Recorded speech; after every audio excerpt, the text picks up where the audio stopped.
Hey everybody, welcome to Kitchen Journeys with Lori. Today we're going to make tuna patties.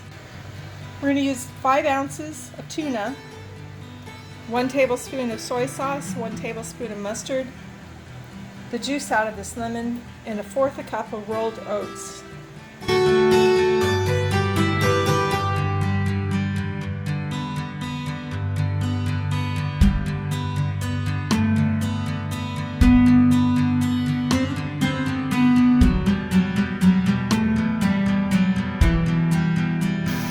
I form the tuna into patties, place them in a skillet on medium heat.